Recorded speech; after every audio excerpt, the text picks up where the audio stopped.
Hi views, welcome to filmy beat. నేను మీ Anusha. Raghava Lawrence గురించి తెలుగు సినీ ప్రేక్షకులకు పరిచయం అవసరం లేదు. మెగాస్టార్ చిరంజీవి పాటల్లో గ్రూప్ డాన్సర్లలో ఒకరిగా కనిపించిన లారెన్స్ ఆ తర్వాత కొరియోగ్రాఫర్గా ఆయనతోనే స్టెప్పులు వేయించే స్థాయికి ఎదిగారు. అంతటితో ఆగకుండా హీరోగా, నిర్మాతగా, దర్శకుడిగా మారి ఎన్నో విజయవంతమైన చిత్రాలు తెరకెక్కించారు. మనకు తెలుసు, ఆయన దర్శకత్వం వహించిన కాంచనా సిరీస్ ఎంత పెద్ద విజయం సాధించిందో మనం చూసాం.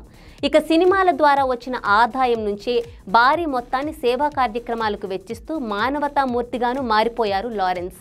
చారిటబుల్ ట్రస్ట్ ద్వారా అనాథలు, ఆర్థికంగా వెనుకబడిన విద్యార్థులకు సహాయం చేస్తూ ఉంటారు. అనేక మంది విద్యార్థులకు స్కాలర్షిప్లు ఇస్తూ చదువు కొనసాగేందుకు తోడ్పడుతూ ఉంటారు లారెన్స్. అయితే క్యాన్సర్తో బాధపడుతున్న చిన్నారులకు కూడా వైద్యం చేయిస్తూ ఉంటారు. దివ్యాంగులకు సహాయం చేయడంతో పాటు తన సినిమాల్లో అవకాశాలు కూడా కల్పిస్తూ ఉంటారు. అయితే ఇటీవల రైతులకు ట్రాక్టర్లు కొనిచ్చి తన ఉదారత చాటుకున్నారు లారెన్స్.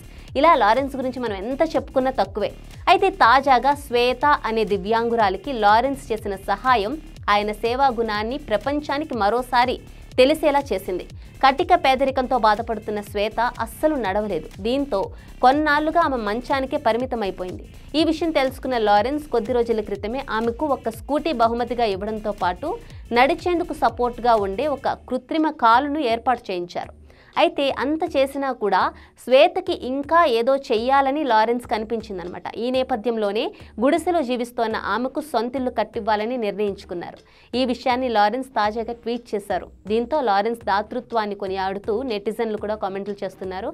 ప్రస్తుతం లారెన్స్ కాంచనా 4 తీసే పనిలో ఉన్నట్లు తెలుస్తోంది. గత చిత్రాల మాదిరిగానే ఇందులోనూ హారర్తో పాటు కామెడీ మరియు గ్లామర్ సమపాలలో ఉండేలా జాగ్రత్తలు తీసుకుంటున్నారట.